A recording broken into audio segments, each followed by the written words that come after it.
Hello everyone, welcome back to my channel. Salome here.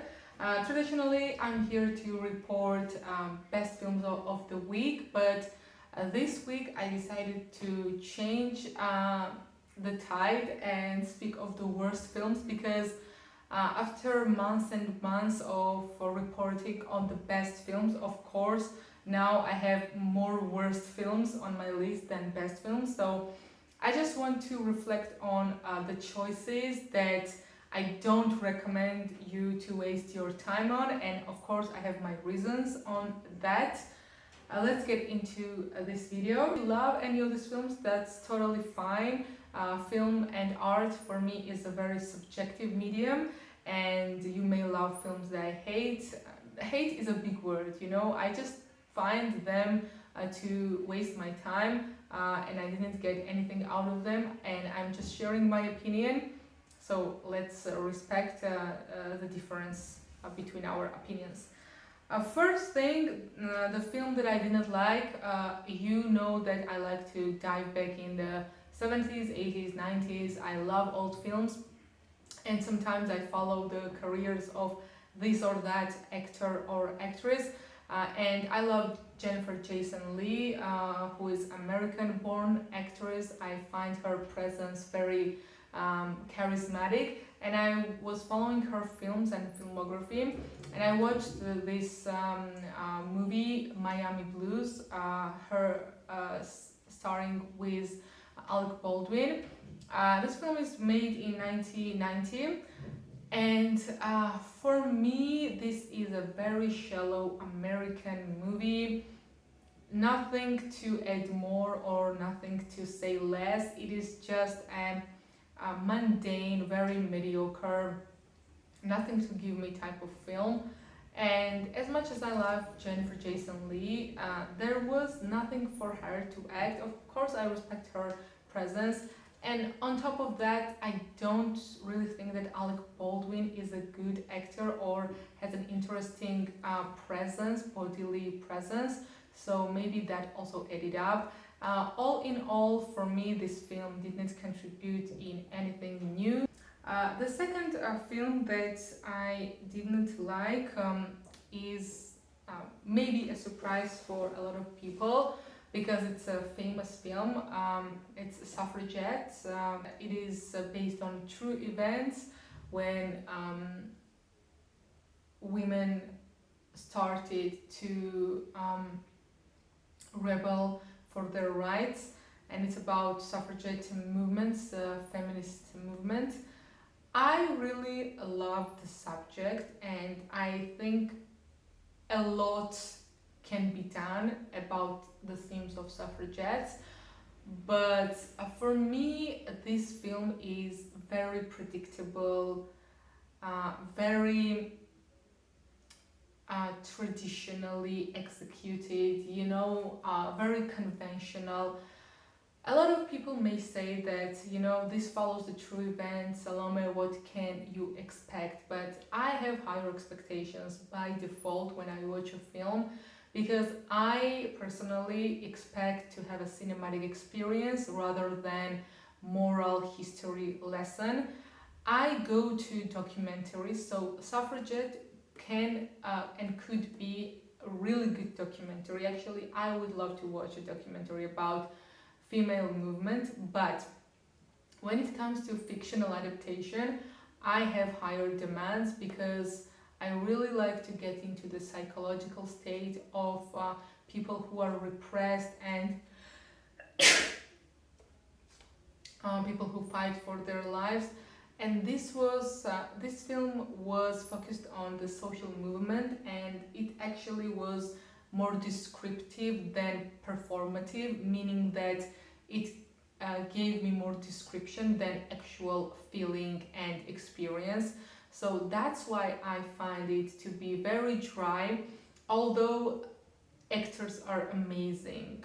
All of them, Carey Mulligan, Meryl Streep, Helena Bonham Carter, and the cast really nailed it. And I think part of the reason why I could watch this film till the end and why this film is bearable are the actors. I think this is an important film and it should have been made, don't get me wrong. I think that a lot of films should be made about social issues, women's rights, mental health, etc. But they can be done in a better way, and there is really good cinematic tools to have a decent image that reflects on social issues and protest movement and everything like that. So I found this film to be dry. I was almost falling asleep because it was so predictable. It is as if I have already seen this film so many times, and yeah, so it was very, it gave me a repetitive feeling, which I don't like when I watch a film. Okay, the next film that also follows the career of Jennifer Jason Leigh is the film The Anniversary Party. This is partially made and produced or directed by Jennifer Jason Leigh herself, with I think her co-star in the film. I don't really like this film because it is for me a very shallow and cliche depiction of a couple. It claims to be about the relationship without diving into this couple's relationship. So I think that the film was all over the place, touching many issues, like what it's like to love someone, what it's like to be devoted, what it's like to be under drugs, but it fails to give me this authentic, genuine experience about what these things are actually, what these things actually mean for these people. So it fails to go deeper into human relationships. So that's the reason why I don't like it. And for me, it was very fragmented images and characters, not a united piece of work. The other film I didn't like is the film by Oliver Stone, Born on the 4th of July. I am interested in documentary films and fictional films about Vietnam War, and this film was recommended by my friend. It's made in 1989. I only have one problem with this film, and that's why I don't like it. It is too narrative and too predictable for me. As soon as I started watching, I knew how it would go on, how it would end, and the main character, I think Tom Cruise did a really good job in playing, he's playing the main character who underwent Vietnam War.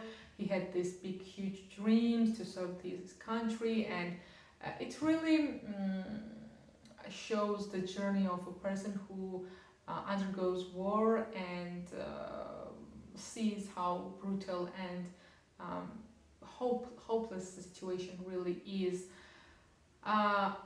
I don't like films that are executed in this conventional way. As I have said in the start of this video, I always expect to go into the psyche of an individual, and for me, Oliver Stone here uses too many cliches, and it's just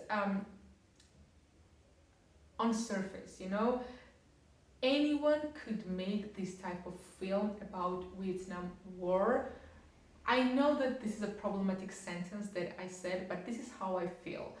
It follows the good old American movie dramaturgy, and I know it's also an old film and I cannot have that much higher expectations now that we have seen so many more films and we're exposed to so many different techniques, but I feel what I feel, and I'm sharing my opinions. I would never rewatch this film. For me, it was too boring.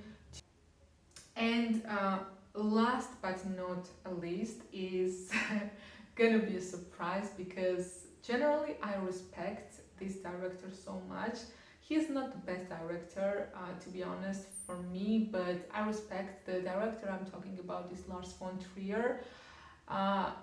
I like few of his film, and I think Melancholia is my all-time favorite of his filmography. I really love that film. But the film that I really disliked is The House That Jack Built. It's a recent work made in 2018, and it's about the psychological portrait of a serial killer, really well played by Matt Dillon. However, the film is so bizarre, and for someone such as myself who loves true crime stories and watches numerous documentaries about serial killers, and I'm genuinely interested in what goes in the twisted minds.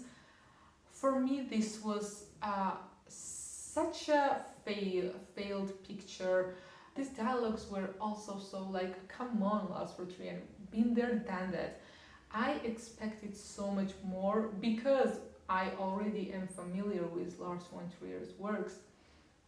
So I didn't expect him to go this direction. Also, he tries to be innovative in terms of techniques. He has this fragmented narration. He has a different tool for editing, but yeah, this was not a good film. And although the cast is great, yeah, what was that film for? I cannot really understand. So I think Lars von Trier really fucked up here. I'm not gonna lie.